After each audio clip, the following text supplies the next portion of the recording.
말씀 누가복음 19장 11절로 27절 말씀입니다. 저는 좀 빠르게, 우리 성도님들은 천천히 한 절 한 절 교독해 드렸습니다. 누가복음 19장 11절 찾으셨으면 아멘. 그들이 이 말씀을 듣고 있을 때에 비유를 더하여 말씀하시니 이는 자기가 예루살렘에 가까이 오셨고 그들은 하나님의 나라가 당장에 나타날 줄로 생각함이더라. 이르시되 어떤 귀인이 왕위를 받아 가지고 오려고 먼 나라로 갈 때에 그 종 열을 불러 문화 열 문화를 주며 이르되 내가 돌아올 때까지 장사하라 하니라. 그런데 그 백성이 그를 미워하여 사자를 뒤로 보내어 이르되 우리는 이 사람이 우리의 왕됨을 원하지 아니하니이다 하였더라. 귀인이 왕위를 받아가지고 돌아와서 은하를 준 종들이 각각 어떻게 장사하였는지를 알고자 하여 그들을 부르니 그 첫째가 나와 이르되 주인이여 당신의 한 문화로 열 문화를 남겼나이다. 주인이 이르되 잘하였다 착한 종이요 네가 지극히 작은 것에 충성하였으니 열 골권세를 차지하라 하고 그 둘째가 와서 이르되 주인이여 당신의 한 문화로 5 문화를 만들었나이다. 주인이 그에게도 이르되 너도 5 고을을 차지하라 하고 또 한 사람이 와서 이르되 주인이여 보소서 당신의 한 문화가 여기 있나이다. 내가 수건으로 쌓아두었나이다. 이는 당신이 엄한 사람인 것을 내가 무서워함이라. 당신은 두지 않은 것을 취하고 심지 않은 것을 거두나이다. 주인이 이르되 악한 종아 내가 내 말로 너를 심판하노니 너는 내가 두지 않은 것을 취하고 심지 않은 것을 거두는 오만 사람인 줄로 알았느냐. 그러면 어찌하여 내 돈을 은행에 맡기지 아니하였느냐. 그리하였으면 내가 와서 그 이자와 함께 그 돈을 찾았으리라 하고 곁에 섰는 자들에게 이르되 그 한 문화를 빼앗아 열 문화 있는 자에게 주라 하니 그들이 이르되 주여 그에게 이미 열 문화가 있나이다. 주인이 이르되 내가 너희에게 말하노니 물을 있는 자는 받겠고 없는 자는 그 있는 것도 빼앗기리라. 그리고 내가 왕됨을 원하지 아니하던 저 원수들을 이리로 끌어다가 내 앞에서 주리라 하였느니라. 아멘. 아멘. 아멘. 잘하셨습니다. 오늘도 은혜 받고 돌아가는 복된 시간 되기를 간절히 소망합니다. 작다라고 하는 것은 특별하다, 특성이다, 특기다라고 볼 수가 없죠. 작다라고 하는 것은 물론 어떤 경우에는 유익할 수도 있겠지만 약점입니다. 작다라고 하는 건 약점입니다. 근데 작은 것이라는 약점을 활용할 줄 아는 사람이 인생에서 승리합니다. 왜냐하면 인간이 가지고 있든지 키든지 어떤 것이든지 관계없어요. 작다, 크다, 뭘로 구분하는 건가 도대체? 하나님 앞에서 그리고 한 치 앞을 내다볼 수 없는 우리 인생의 삶 속에서 우리 인간은요 다 작은 존재. 다 작은 존재. 하나님 앞에서 모든 우주 만물은 작은 거예요. 근데 여러분들 이 작은 것을 어떻게 활용하느냐 이것이 중요하다는 거예요. 이것이 중요해요. 어떻게 활용할 것인가. 작은 것 속에는요 승리가 담겨져 있고요. 작은 것 속에는 하나님의 은혜, 하나님의 복이 담겨져 있습니다. 하나님은 처음부터 우리가 태어날 때부터 믿을 때부터 뭔가 큰 걸로 가지고 시작하게 하신 분은 아니에요. 내 마음속에 마음이 동하여 예수님을 나의 구주로 용접하고 하나님의 자녀가 되었지만 내 주변의 모든 형편, 나 자신의 형편은 너무 초라해, 너무 작아요. 예수 믿는다고 우리가 큰 사람 된 거 아니에요. 물론 영적인 신분이 확 바뀌어버렸기 때문에 대단히 변화되고 대단히 바뀐 건 맞아요. 그러나 육신적인 모습으로 바라보면 아직도 초라해요. 아직도 작은 자의 모습입니다. 그런데 뭐가 달라야 되느냐? 내게 능력 주시는 자가 내 뒤에 뻣뻣이 나를 지원하며 서 계시기 때문에 내 초라하고 내 작은 모든 상황들이 이게 뭐야 도대체 난 도저히 할 수 없어 이런 존재가 되면 안 돼요. 그건 예수 믿기 이전의 모습이고요. 형편은 변하지 않았지만 예수 믿고 형편은 변하지 않고 그대로지만 이제는 내 뒤에 하나님 나를 후원하고 지원하고 붙들고 계시고 이 마음을 가지고요. 지금 있는 그 상태, 그 상황을 작다고 여기지 아니하고 그것을 잘 활용해서 거기서 큰 승리, 큰 복을 일궈내는 것, 일궈내는 사람, 그분들이 바로 그리스도입니다. 우리 그런 사람들임을 분명하게 확신하고 기록하기를 주의 이름으로 축원합니다. 오늘 본문은 열문화 비유입니다. 한 귀인이, 귀한 사람이 다른 곳에 가서 왕위를 받아가지고 오겠다. 그러면서 열 종을 불러서 열 문화를 가지고 한 문화씩 나누어 주는 내용. 그리고 와서 계산하는 그 내용입니다. 어쩌면 달란트 비유와 거의 비슷하기도 합니다. 문화라고 하는 화폐 단위만 바뀌었지 거의 비슷한 이야기를 하고 있죠. 자, 이 비유를 통해서 핵심은 뭐냐면요. 누가 지극히 작은 것에 충성했느냐에 대한 문제예요. 똑같이 한 문화씩 받았어요. 열 종이 똑같이 한 문화씩 받았어요. 달란트 비율은 다르죠. 5달란트, 2달란트, 1달란트, 세 종이 다르게 받았습니다. 근데 여기서 똑같이 받았단 말이에요. 열 종이 한 문화씩 똑같이 받았어요. 주인은 뭘 보려고 하는 걸까요? 종들의 충성심을 보려고 하는 거예요. 지극히 작은 것에 충성하며 하나님의 나라가 임할 때 큰 것을 맡게 된다는 것이 바로 이 비유의 핵심입니다. 특별히 17절 말씀 주인이 이르되 잘하였다 착한 종이요 내가 지극히 작은 것에 충성하였으니 10골 권세를 차지하라 라고 말씀을 하고 있습니다. 한 문화 속에 뭐가 담겨져 있는 거예요? 한 문화 속에 한 고을을 통치할 수 있는 통치권이 숨겨져 있었던 거예요. 한 문화요? 대단히 적은 액수입니다. 하루 일당도 안 되는 액수예요. 반도 안 되거나 반 더 되거나 형편에 따라 다릅니다만 사람에 따라 다릅니다만은 한 사람이 하루도 아니고 반나절 아니 반나절도 아니고 4-5시간 이전의 상태 한 3-4시간 2-3시간 요 정도 일한 품삯밖에 되지 않아요. 너무 작은 거죠. 그걸 가지고 이윤을 남기래요. 주인이. 너무 작은 거예요. 너무 액수가 작은 거예요.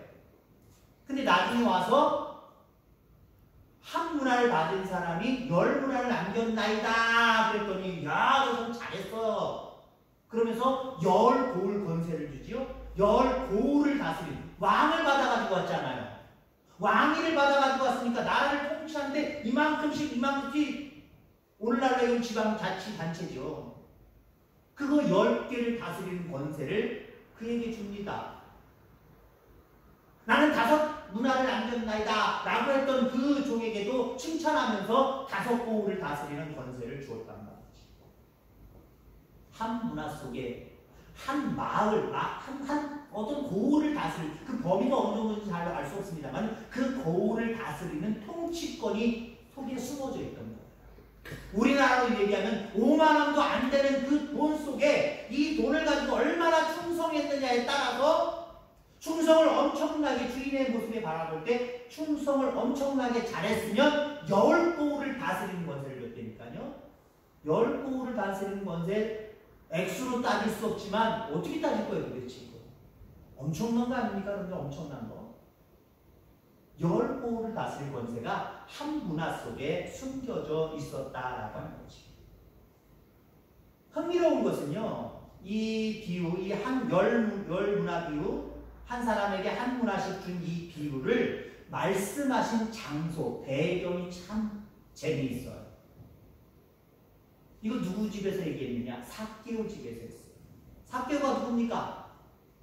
세리장이었는데 예수님을 나도 한번 만나러 가려고 하는데 이 사람의 약점이 뭐였어요? 작다는 거잖아요. 작다는 거. 난장처럼 작다는 거예요. 사람들 틈사하게 해서 예수님을 볼 수가 없는 거예요. 그래서 이 사람이 취한 게 뭐예요? 옛날 성경으로 얘기하면 뽕나무 위로 올라가서 그 기특한 정성 때문에 예수님이 일로 내려와라. 내가 네 집에 유하해야 되겠다. 그럼 그 집에 가셨잖아요. 거기서 얘기하신 거예요. 참 의미가 남다르지 않나요? 작은 액수 한 문화씩 나눠주고 너 이거 이웃 남겨. 내가 올 때까지 이거 이웃 남겨봐. 너무 작은 액수라고 했잖아요. 5만 원도 안 되는 돈 가지고 무슨 이윤을 남겨요? 남길 수 있겠지요. 그러나 우리 흔히 하찮게 생각하고 별것 아니게 생각하는 사람들로 우리가 생각을 하면 마지막에 보고하는 사람 수건에 싸뒀다가 그대로 준 사람 생각해보세요. 별것도 아닌 걸로 생각하고 이윤 안 남겼잖아요. 작은 거란 말이에요. 작은 거. 이걸 어디서 얘기하셨다고요? 삭개오 집에서. 너무 작아서 예수님도 바라볼 수 없는 사람들 키에 완전히 잠겨서 예수님을 만나보지도 못하고 구경도 못하는 그 모습이었지만 뽕나무 위로 올라가서 예수님을 만났던 삭개오 집에서 이 문화, 멸문화 비유를 말씀하셨다라고 합니다. 작은 것에 충성했던 이러한 본문의 이야기를 통해서 우리가 무엇을 배울 수 있을까라고 하는 그 교훈을 몇 가지를 얻고자 합니다. 우선 하나님은 우리 안에 무한한 잠재력을 주셨다라고 합니다. 그러니까 우리 스스로는 무한한 잠재력이 나에게 있다라고 하는 사실을 인식하고 살아가게 되기를 주의 이름으로 축원합니다. 12절 13절 보면은 이르시되 어떤 주인이 왕위를 받아가지고 오려고 먼 나라로 갈 때에 그 종 열을 불러 은화 열 문화를 주며 이르되 내가 돌아올 때까지 장사라 하니라. 여러분 우리에게 하나님은 무한한 잠재력을 주셨습니다. 그 잠재력을 믿고 오늘 본문의 주인은 종들에게 한 문화씩을 준 거예요. 오늘날로 얘기하면 우리 속에 있는 잠재력을 보시고 우리에게 한 문화씩 다 맡기셨다는 거예요. 하나님 여러분에게 몇 문화를 맡기셨다고요? 한 문화씩 맡기셨어요. 어떤 사람 5달란트, 2달란트, 1달란트 다를 수도 있지만 어떤 면에서는 하나님이 우리에게 공평하게 우리에게 한 문화씩을 남겨주셨다는 거예요. 어떤 사람은 그러겠죠. 나는 장사에 이웃 남기는 거에 아우 그냥 난 면적입니다. 난 못해요. 그런 거 잘 못해요. 난 장사할 줄 몰라요. 그냥 난 놀러 다니기 좋아해요. 나는 그림이나 좋아해요. 나 그런 거 못해요. 장사하고 이혼 못 남겨요. 아니요. 우리 하나님은 우리 모두에게 우리가 할 수 없다라고 하는 것 말고 할 수 있는 능력들을 분명하게 주셨다는 거예요. 그러니까 여러분 하나님의 일이 내게 맡겨졌을 때 나는 그거 못해요. 아이고 난 능력 없어요. 하지 마시기 바랍니다. 하나님 우리에게 할 수 있는 잠재력을 우리 속에 다 주셨어요. 자 그리고 다른 사람과 받은 문화, 받은 어떤 달란트라고도 볼 수 있어요. 비교하지 마시길 바랍니다. 특히 열등의식을 가지지 마시길 바랍니다. 그리고 불평하지 마시길 바랍니다. 어쩌면 한 문화, 에게 이거 무슨 이윤을 남기라고 그래. 이거 있으나 마나한 돈인데 이건 낙이 있다. 이건 그럴 수 있는 돈이에요. 우리에게 주신 것 값 없이 봐서도 안 되고요. 값 있는 것으로 봐야 되고요. 귀하게 여겨야 되고요. 나에게 이런 걸 맡기셨다라고 하는 감사함이 우리에게 있어야 되고요. 내 속에 하나님 이 일을 감당할 수 있는 능력을 주셨다라고 하는 것을 믿고 담대하게 이윤을 남기는 열심과 열정이 저와 여러분들 가운데 있게 되기를 주의 이름으로 축원합니다. 자 그래서 오늘 본문 속에 교훈은요. 잠재력을 어떻게 활용하느냐 여기에 초점이 맞춰져 있는 거예요. 내게 주신 한 문화를 어떻게 활용하느냐 여기에 관점이 있는 거예요. 몇 문화를 주신 게 중요한 게 아니에요. 이 문화를 어떻게 내가 활용하느냐 여기에 우리의 책임이 있다는 사실을 기억하게 되기를 주의 이름으로 축원합니다. 맡기신 것을 귀하게 여기고 잘 감당할 수 있는 저와 여러분들 다 되기를 주의 이름으로 축원합니다. 아멘. 자, 그 다음에 하나님이 원하시는 것이 도대체 오늘 본문을 통해서 바라볼 때 무엇인가? 라고 하는 겁니다. 맡겨진 일에 충성하는 거예요. 맡겨진 문화에 그들이 각각 충성하고 이윤을 남겼어야 되는 거예요. 오늘 한 문화를 우리에게 허락하셨는데, 우리 누구에게나 다 한 문화를 주셨는데, 이거 가지고, 맡겨진 것 가지고 충성하느냐, 안 하느냐. 충성하느냐, 안 하느냐. 하나님이 이걸 보십니다. 여러분, 우리는 충성의 사람들이 돼야 됩니다. 충성의 사람. 충성의 사람들은 군인들이라 하는 거고, 충성의 사람은 정말 큰 은혜 입어서 정말 예수님 믿은 지 한참 된 사람, 그리고 직분 있는 사람들이라 하는 거지. 아유, 나같이 예수 믿은 지 얼마 안 되는 사람, 나같이 연약한 사람, 나같이 돈 별로 없는 사람, 나같이 배우지 별로 못한 사람, 이런 사람들이 무슨 충성이야? 아니요. 우리 모두에게 다 한 문화씩 맡기셨다니까요. 이 맡겨진 이것을 가지고 우리가 할 수 있는 것은요, 충성이어야 돼요. 나 안 맡겼어요. 나는 이거 몰라요. 나 이거 충성하는 건 나한테는 안 어울려요. 나는 아직 아니잖아요. 라고 할 수 없다는 거예요. 누구에게나 다 맡기셨어요.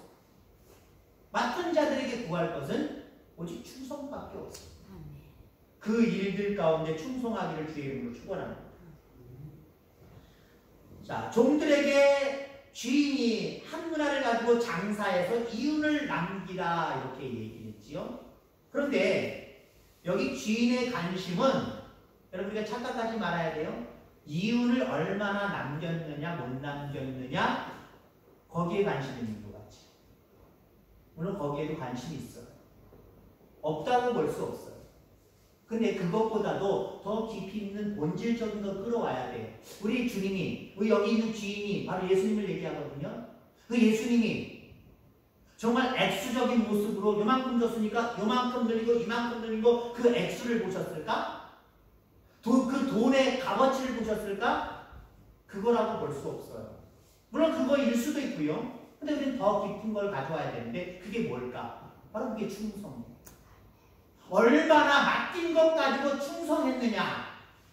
그 충성을 더 열심히 한 사람은 10달란트를 남길 거고요. 좀 어느 정도 한 사람은 5달란트 남긴 거고, 아예 충성을 안 하고 뭐 했다 그랬어요? 싸매주었다 그랬어요. 싸매주었다. 여러분 요즘 그리스도인들 내게 주신 문화를, 내게 주신 달란트를 그냥 싸매놓고 그냥 쟁여놓고 있는 사람들이 얼마나 많은지. 풀러야 돼. 다 풀러야 돼. 불러서 하나님이 내게 맡겨주신 게 이거구나. 이거 어떻게 내가 이윤을 남길 수 있을까? 충성하는 거예요. 열심을 다하는 거예요. 그때 하나님의 마음이 감동하는 거예요. 그때 하나님 칭찬하시고 우리에게 복을 더해 주시는 거예요. 만약에 사실 이 종들이 지혜로웠다고 한다면 주인이 장차 다른 나라에 가서 왕위를 가지고 다시 돌아올 것. 돌아와서 내게 주신 문화에 대한 평가, 확인을 하실 것. 이걸 알고 있었어야 돼요. 이거 생각하고 있었어야 돼요. 이거 생각했더라면 그들이 게을렀을 수 있을까요? 그들이 이거 생각했으면 특히 마지막 세 번째 사람 수건에 그렇게 찜해놓고 잠궈놓고 있었을 수 있었을까요? 그렇지 못했을 거예요. 하다못해 많은 백성들은 그 주인이 왕위를 받으려고 할 때 이 사람은 왕이 될 수 없습니다 라고까지 이야기했어요. 예수님 비유랑 비슷해요. 이 땅에 오신 예수님은요 너무나도 작은 자예요. 초라하신 자예요. 인성을 가지고 오셨어요. 우리 인간처럼 오셨어요. 그분도 배고프셨어요.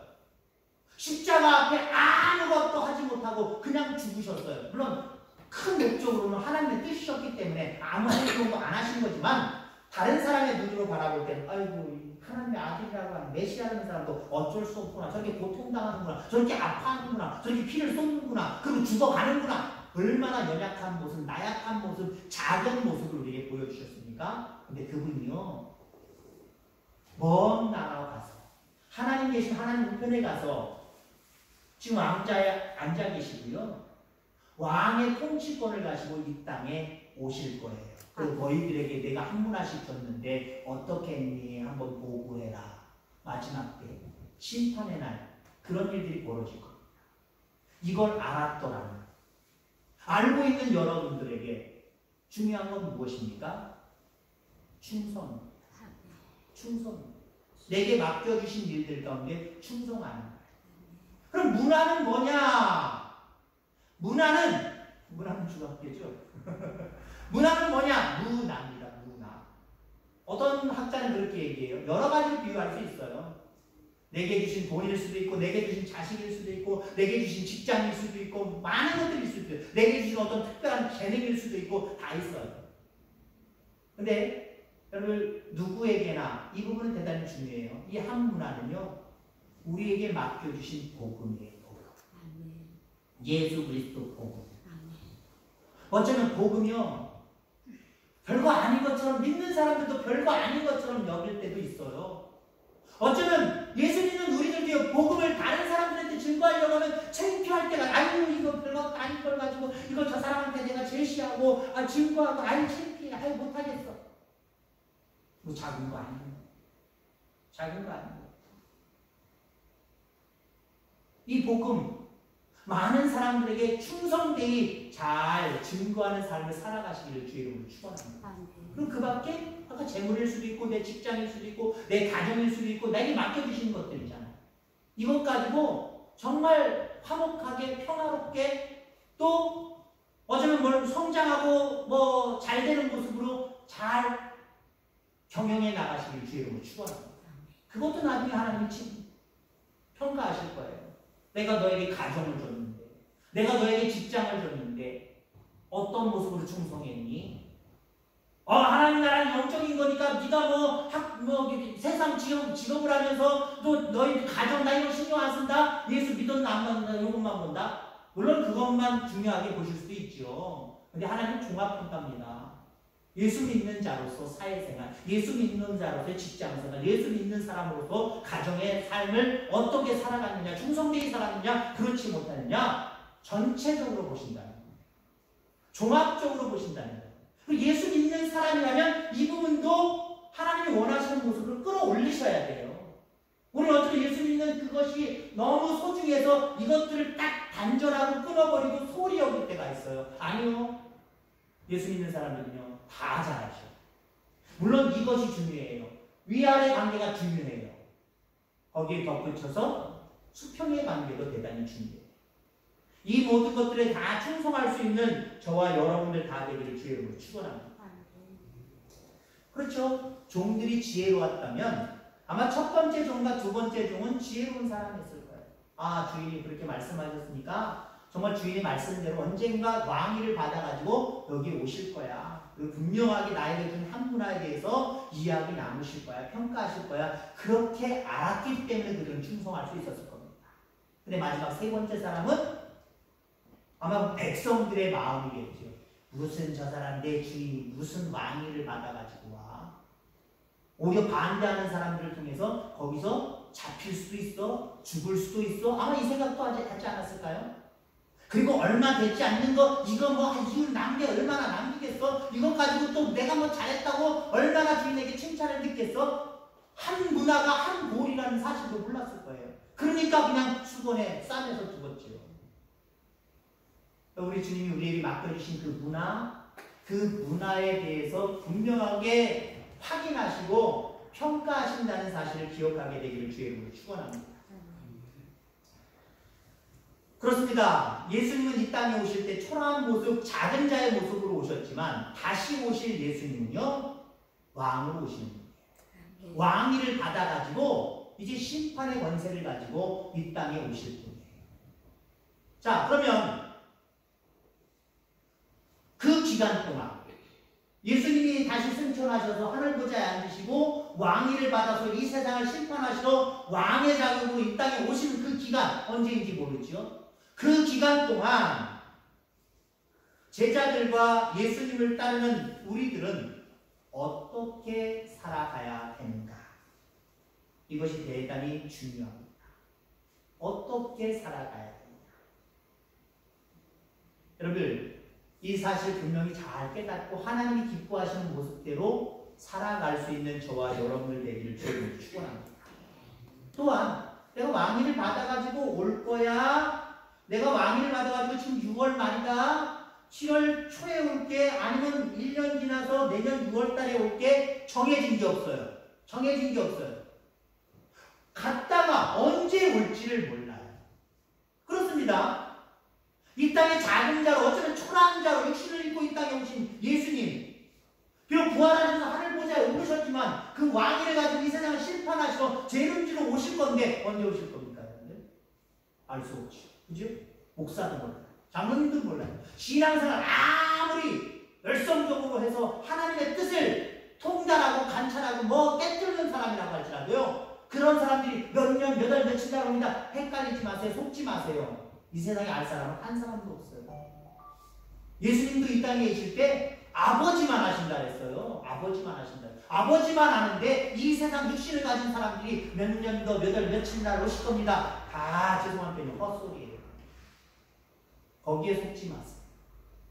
우리 인간은 너무 구체적인 걸 좋아하는 것 같아요. 너무 구체적인 걸 좋아하는 것 같아요.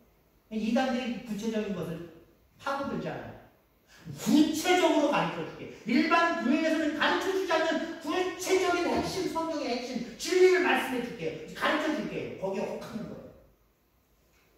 여러분들, 우리 인간이 아무리 지혜롭고 아무리 똑똑하다고 할지라도요.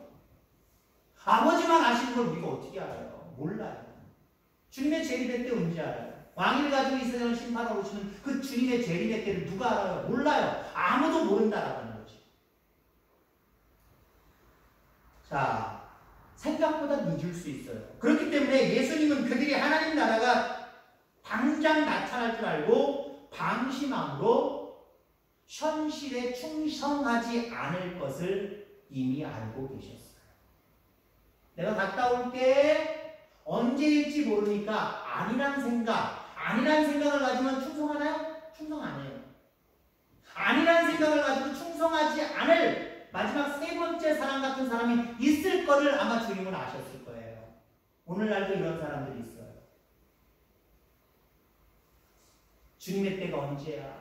아유, 그 주님의 때 벌써 나 젊었을 때 벌써 30년, 40년, 50년 전에도 옛날에 있었어. 말세라고. 그러면서 지금까지 왔고 우리 어머니 아버지 믿을 때도 그때 말세라고 했어. 우리 돌아가셨는데도 불구하고 지금 수십 년이 지나고 어디서 예수님이 오셔? 아직 멀었어. 그 모습 가운데 어때요? 그 모습 가운데 우리 속에 안일함이 있을 수 있어요. 게으름이 있을 수 있어요. 우리가 여러분들 예를 들자면 집사람이 어디 멀리 갔단 말이에요. 멀리 가가지고 나 언제 와? 갔다 올게요.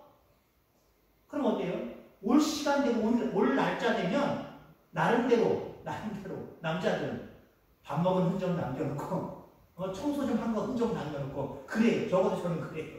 그런단 말이에요. 오는 시간을 알기 때문에 오는 날짜를 알기 때문에 그래요. 좀 게을리 있다가 좀 안일하게 생각하고 있다가 주님 요때 오시지? 요때 맞춰서 내가 이제 정신 차려야지. 이게 되나요? 우리 인간이? 안 돼요. 이게 안 된단 말이에요. 그리고 우리가 현실에 충실하지 현실 가운데 충성하지 못하는 자로 살아가는 모습이 그리스도인에게 있어요. 뭐가 있는지 아십니까? 언제 올지 몰라서 아니란 것도 있고 이제 곧 오시는데 무슨 세상 일들 무슨 오시는데 뭐 이것도 내가 신경 쓸 일이 어디 있어. 곧 주님 오실 거니까 그냥 주님 맞을 준비할래. 주님 맞을 준비가 뭔데? 여러분 주님 맞을 준비의 핵심은요. 현실 속에서 충성을 하고 있는 거예요. 현실 속에서 최선을 다하고 있는 거예요. 근데 우리 그리스도인들은요.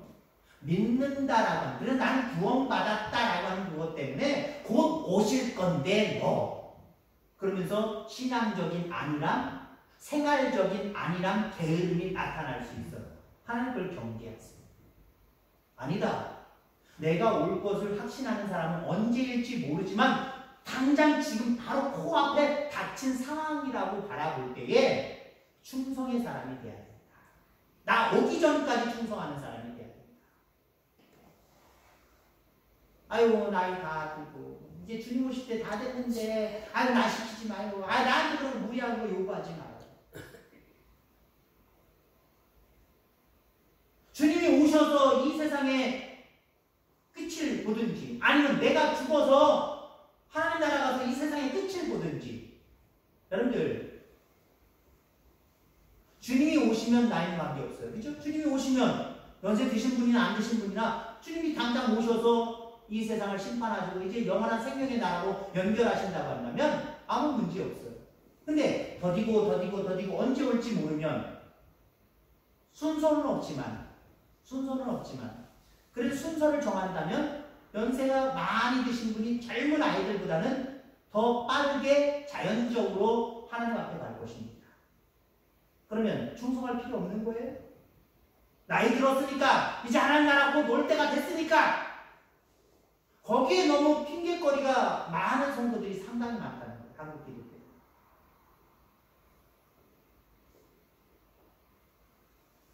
여러분들 늘 언제나 충성의 자리에 서 있기를 주님으로 축원합니다. 아멘. 충성의 자리에 서 있는 모습은 요때서부터 요때까지다 이거 아니에요.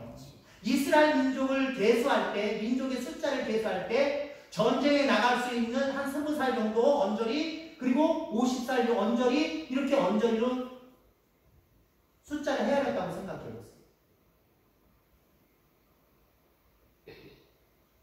그건 가능해요.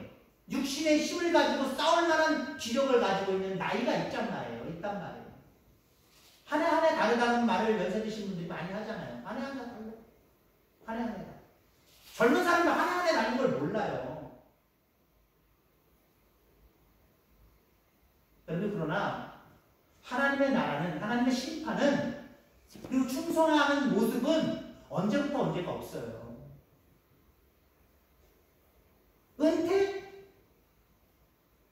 물론 어떤 제도 속에서는 우리 한국 기독교, 특히 우리 동학집 장로교회는 70이라는 나이가 정해져 있잖아요. 근데 하나님 앞에는요, 여러분 은퇴의 마음을 버리시길 바랍니다. 세상적인 규율 속에는 젊은 사람들에게 일할 수 있는 자리를 제공하기 위해서 70이 되면 내가 스스로 물러나 줘야 되고 법적으로도 물러나 줘야 되지만 충성의 자리에서는요, 그럼 물러나면 안 돼요. 물론 내가 어떤 직분을 가지고 젊었을 때의 모습과 은퇴하고의 모습은 그 일을 그대로 내가 붙들고 있을 수는 없죠. 그러나 그 나이에 할 수 있는 하나님이 기뻐하시는 충성의 자리들 있어요, 분명히. 그 일을 감당하시길 바랍니다. 문화를 뭐라고 얘기했습니까? 제가 여러 가지로 이야기할 수 있지만 복음이잖아요. 복음을 증거할 수 있는, 복음에 충성할 수 있는, 복음에 충성한다는 건 뭐예요? 복음을 힘껏 전하는 거잖아요. 힘껏 전하는 나이가 정해져 있어요? 오히려 은퇴하고 더 많이 증거할 수 있지 않을까요? 왜? 그만큼 더 많이 믿어왔고 인생의 경험도 있고 여러 가지들이 있기 때문에 그 모든 것들을 종합해서 오히려 복음을 증거하는 게